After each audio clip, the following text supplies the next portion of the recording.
Don't get me wrong, I do have some idea why people are so worked up about carbs. I saw something about them in the paper this morning. Did you see that? On the front page? The photo alone was absolutely bone-chilling. That was Dick Cheney. Oh, right.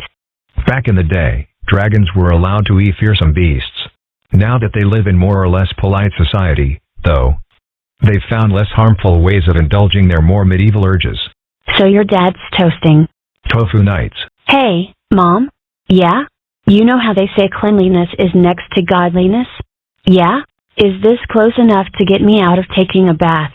I'll turn around in a second. I'm savoring the anticipation. Why do you always resist, anyway? Once you're in the bath, you always seem to enjoy yourself. It's the principle of the thing. I don't like taking orders.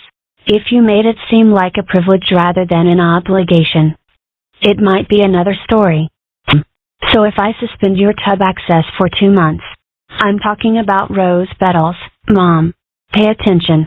I, the heroic Mr. W, have taken an oath to protect all the bubbles in this tub from evildoers of all kinds, and none is more nefarious than the vile and buoyant Ernest.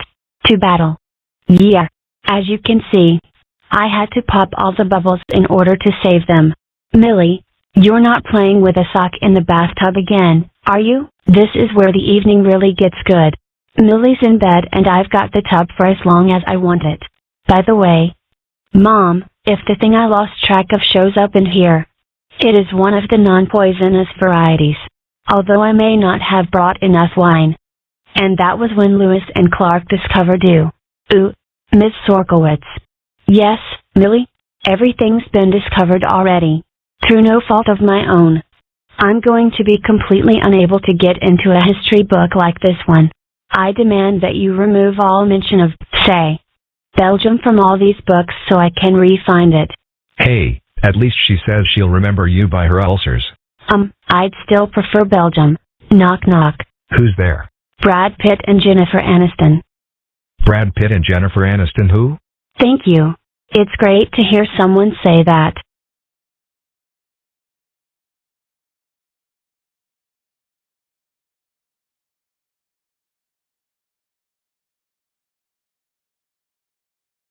You know you're with a good friend when you don't have to make small talk.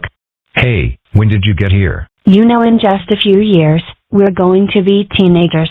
And I figured it was time I started practicing. So I've written some angstridden poetry. Hey. Oh, I'm sorry. I thought you were warning me.